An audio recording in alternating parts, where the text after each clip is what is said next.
प्रिय भाई और बहनों, आज का शुभ संदेश के लिए आप सभी को हम स्वागत करते हैं। बादलों पर जब मेरा दुल्हा आएगा, सारी तकलीफें मेरी मिट जाएंगी। बादलों पर जब मेरा दुल्हा आएगा, सारी तकलीफें मेरी मिट जाएंगी। प्रभु की आवाज को जब मैं सुनूंगा, महिमा में शरीर मुझे मिल जाएगी। प्रभु की आवाज को जब मैं सुनूंगा, महिमा में शरीर मुझे मिल जाएगी। तेरा अनुग्रह काफी जहां में, जब भी कठिन परीक्षाएं होती, तेरी पवित्र हुजूरी साथ है, अनंत काल तक मैं धन्य हूँ। तेरा अनुग्रह काफी जहां में, जब भी कठिन परीक्षाएं होती, तेरी पवित्र हुजूरी साथ है, अनंत काल तक मैं धन्य हूँ। आज का संदेश ब्रदर उमाशंकर सूरत से बांटा जाएगा। प्रार्थना के साथ सुनिए। शुभ संदेश के सुनने वाले सभी श्रोतागणों को हमारे प्रभु यीशु मसीह के नाम में, जो शीघ्र आने वाले हैं, प्रेम भरा नमस्कार पहुँचे। आइए हम शुभ संदेश के लिए हम नहम्याह के पुस्तक अध्याय 1 का आयत 2 और 3 पढ़ेंगे। तब हनानी नामक मेरा एक भाई और यहूदा से आए हुए कई एक पुरुष आए। तब मैंने उनसे उन बचे हुए यहूदियों के विषय में जो बँधुआई से छूट गए थे और यरूशलेम के विषय में पूछा। उन्होंने मुझसे कहा, जो बचे हुए लोग बँधुआई से छूटकर उस प्रांत में रहते हैं, वे बड़ी दुर्दशा में पड़े हैं और उनकी निंदा होती है, क्योंकि यरूशलेम की शहरपना टूटी हुई और उसके फाटक जले हुए हैं। प्यारो भाई और बहनों, हम यहाँ देख सकते हैं कि बँधुआई से छूटे हुए लोग, जिसे परमेश्वर ने उस पाप और अधर्म के बँधुआई से छुड़ाया है, अपना निज प्रजा करके उन्हें चुना है, और वो परमेश्वर के विरुद्ध पाप करके गुलामी में चले गए और फिर परमेश्वर ने उन्हें छुड़ाया, परंतु आज वे दुर्दशा में पड़े हुए हैं। और दुर्दशा में इसलिए पड़े हुए हैं कि उनकी शहरपना टूटी हुई है और उनके फाटक जले हुए हैं। प्यारो, आज संसार को हम देखें तो संसार कई आपदाओं के द्वारा, कई विपत्तियों के द्वारा, खास करके वर्तमान दिनों में इस महामारी के द्वारा सारा देश, सारा मनुष्य जाति दुर्दशा में पड़े हुए, और उनके साथ हम भी, जो परमेश्वर के चुने हुए लोग हैं, जो हमारे यीशु के उस पवित्र लहू के द्वारा मोल लिए हुए लोग हैं, आज हम दुर्दशा में पड़े हुए हैं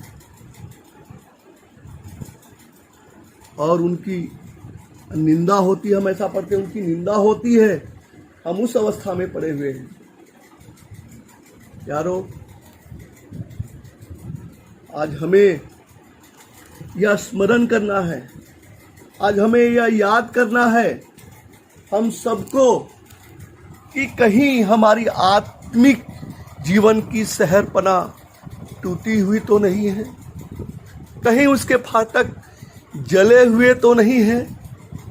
यारो, आज हम सबको याद करना है, आज हम सबको स्मरण करना है, क्योंकि हम सब हमारे परमेश्वर, हमारे प्रभु के द्वारा बँधुआई से छुड़ाए गए हुए लोग हैं।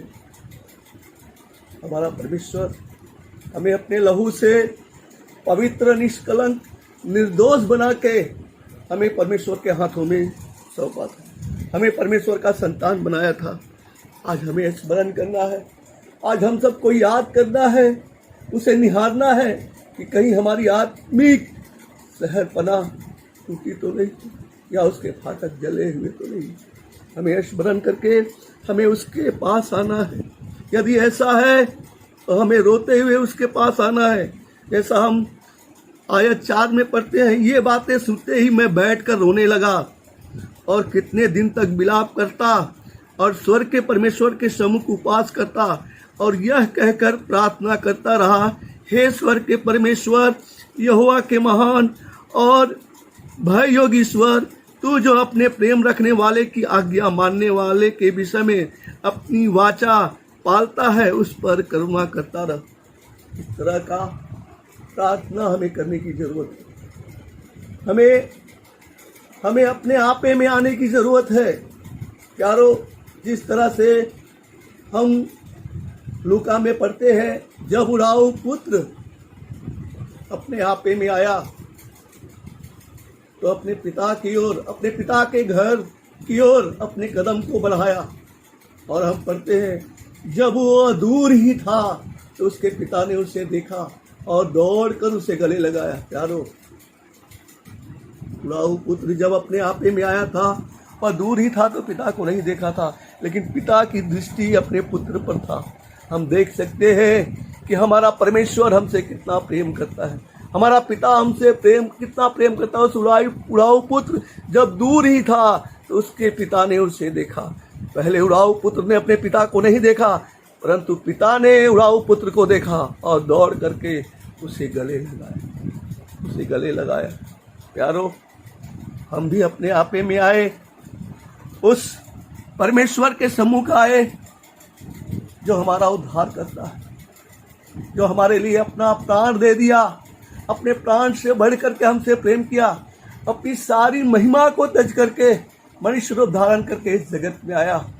हम उसके शरण में आए, उस खुदावन यीशु के शरण में आए। हम अपने आपे में आ करके वो हमें दौड़ कर गले लगाएगा, वो हमें फिर से वो आदर और महिमा देगा, हमारी नाम धराई को दूर करेगा, हमारे जीवन के निंदा को दूर करेगा, हमारी दुर्दशा के अवस्था को आनंद की अवस्था में बदल देगा। हे प्यारो, हम सबको उसके शरण में आना है।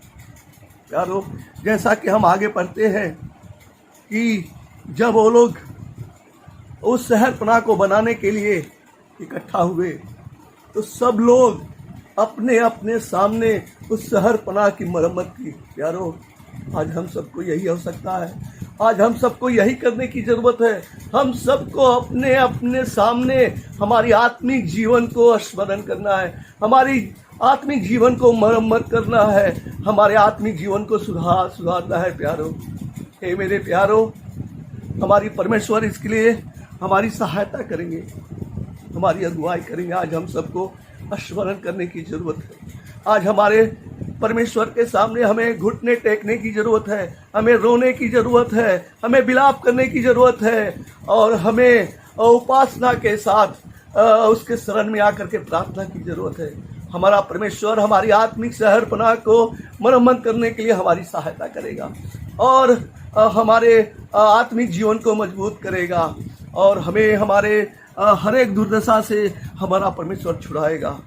हम हमारे परमेश्वर को धन्यवाद करते हुए, विलाप करते हुए उसके चरणों में आना है। परमेश्वर, हे मेरे प्यारो, हमारा परमेश्वर बड़ा दयालु, बड़ा कृपालु है। वो अपने शरण में आए हुए अपने आपे में आकर के, उसके चरणों में आकर के जो आते हैं उसे वह कभी नहीं छोड़ता, कभी नहीं त्यजता। हे मेरे प्यारो, आज हम परमेश्वर के शरण में आएंगे क्योंकि हमारा परमेश्वर हमारे चित्र को अपने हाथों में खोद करके बनाया है और उसके दृष्टि के सामने हमारा शहरपनाह सदैव रहती है। यह हमारे परमेश्वर का वादा, यह हमारे परमेश्वर का प्रतिज्ञा है। हम पढ़ते हैं एशिया के 49 के 16 आयत में। हे प्यारो, आज हमारे परमेश्वर के सम्मुख आकर के हमारे परमेश्वर को धन्यवाद करना है, हमारे परमेश्वर के नाम की महिमा करना है और हमारे आत्मिक जीवन को मरम्मत करके हमें बना करके परमेश्वर की महिमा करना है। परमेश्वर इन बच्चों के द्वारा हम सबको आशीषित करे। परमेश्वर के महान नाम की महिमा हो।